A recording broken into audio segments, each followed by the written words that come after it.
Amawulire g'obulumbaganyi obwakolebwa ku musumba Aloysius Bujjingo tegakoma kubanga gasasamaza bakkiriza bokka wabula n'abantu abalala era mu mbeera eno babeera nga bamukyalirako mu maka ge Namayumba okumusaasirako ng'eno nno gye tusanze Godfrey Kiwanda Suubi ng'ono nagenza okusaasira ku musumba Aloysius Bujjingo era bw'atyo n'akubiriza abantu obutawa matu ebiri ku mitimbagano. Mikwano gy'omusumba Aloysius Bujjingo buli lunaku beeyongera okumukyalirako mu maka ge Namayumba okumusaasira olw'ettemu eryamutuusibwako nga lyalimu n'okutwala obulamu bw'omukadde w'ekkanisa. Leero Honorable era nga yaliko minisitule w'ebyobulambuzi Godfrey Kiwanda Suubi amukyaliddeko ne yeebaza Katonda olw'ekirabo eky'obulamu kiyawa omusumba. So twagala ffe kutendereza Katonda mu kino kyonna. Tumanyi pastor must be going into a very serious trauma. Kati olwaleero pastor ate okuba nti ne bw'aba avuga bw'ate emmotoka buli gwala bagamba oba y'oyo oba y'oli oba y'ono. So that's the situation gy'ayitamu ng'omuntu. Kiwanda agambye nti ebitambula ku mitimbagano tebyetaaga kuwa makulu wabula pastor kati alina kwongeza bwongeza njiri. Mariamu bw'afuna olubuto olw'Omwoyo Omutukuvu abantu babuuza kisoboka kitya. Kati obanga olina ekintu kyonna Katonda kyali akuyisizaamu ensi yonna nebuuza kisoboka kitya webazanga Katonda to complaining abo complainings. We just thank God for every negative social media that is coming.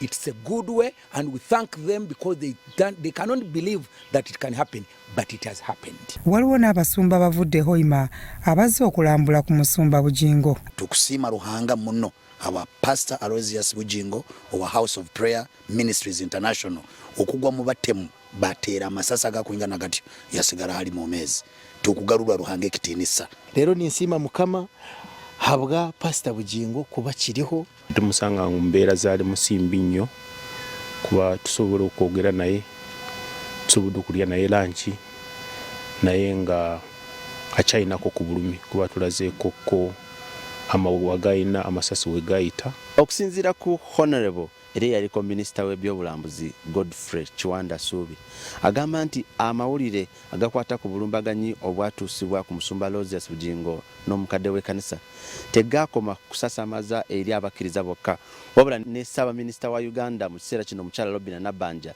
y'omu ku bantu abasula nga tebeebase. Ekifaananyi ekyo kye bamukuba nga atudde ku kitanda kyansevinganya okuba Prime Minister Right Honorable Robinah Nabbanja akinsindikira nangamba pastor he is in a stable condition. The first challenge kyensobola okufuna kyakiva wa Right Honorable Prime Minister nangamba pastor alabika ali mu stable condition because ffenna tetwebaka Prime Minister buli muntu yenna ali ku bunkenke the whole night. Omuyimbi David Lutalo ng'ono yaliko n'omusumba ng'ennaku z'omwezi 31 ku Canaan Land agamba nti amawulire g'omusumba gaamukuba wala ne yeebaza Katonda olw'obulamu bwe. Kubanga nali nakoma okumulaba ku 31st nga ngenza okusaba amawulire ne gangwako nga siriiwo ebizibu byafunye kutta omukwano gwe tulidde amuyita na muganda we kitegeeza enkolagano ebadde nnene nnyo wakati waabwe naye okumulabako kubanga alina n'ebiwundu mu mugongo. Atangaazizza ne ku katambi akabadde ku mitimbagano n'avumirira abakola ebikolwa nga bino nti Mukama abasonyiwe. Kali akantu ko kampisa bubi nnyo era Katonda awo omukisa oyo omwana yakakola kuba yenkola yange omuntu atanjagala musabira mukisa kubanga kabutemu nnyo tosobola vuma muntu magufu omuntu ali mu bulumi ali mu yeetaga osaasira. Mu baala abazze okumulabako omubadde mu RDC w'Ekawempe Sheikh Wumaru balirwana b'omusumba Bujjingo n'abantu abalala era nabo bamusaasidde. Ndowooza oba yeetaagamu okwongeramu ku maanyi mu bujjanjabi ndabyenze nga bwe ndabyenga alumu ennyo mu mugongo muno teyeesigama yenna olaba atuula yeetaagala kukwatirako obukwatizi. Naye tewendabye ekiwundu ate kinkwasizza ensisi y'amaanyi nnyo Katonda w'amaanyi nti essasi nga lyali liwete ekkoona senga ne pasita ali mu ttaka naye bali ayise ku fresh meat ne ligenda mu buwanvu bw'ebutyo eryagiiseewo olyale neewuunya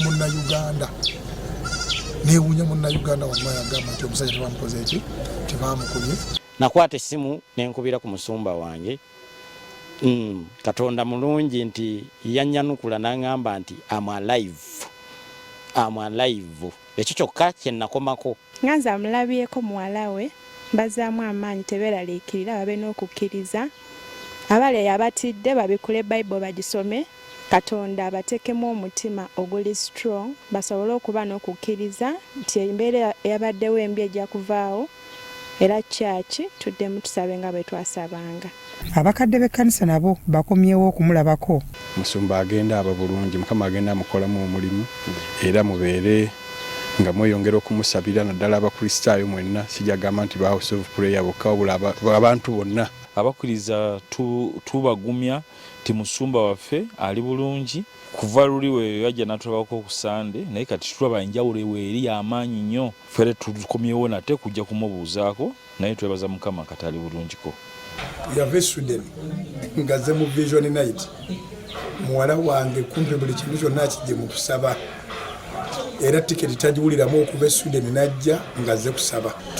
I'm so happy kusanga pastor wange kyali mulamu nnyo kubanga byamufunyemu bingi Peter mu Katonda we gwatusomesa ate ninzija nga era nga bwayogedde tiketi sijina mu buzibu kujja eno nga nja mu lukungana kubanga every year nzija mirundi ng'ebiro besatu naye ku House of Prayer nkoze bulungi ate nsanyuse nnyo okusanga omutima wange nga mulamu nabere mu shock naye Katonda mulamu ate akyamukozesa. Bano bonna basabidde famire y'omugenzi Richard Muhumuza era ne basabira n'omusumba Katonda yongere okumuwonya n'okumugumya nga ne poliisi bw'enoonyereza ku baali emabega w'obulumbaganyi buno. Sorry to the wife of the late, and I would like to say that let her find comfort in the Lord. All the things happen and the Lord is the one who gives and the one that takes. Byatumwebaze Godfrey, Crossroad TV, Omunyo.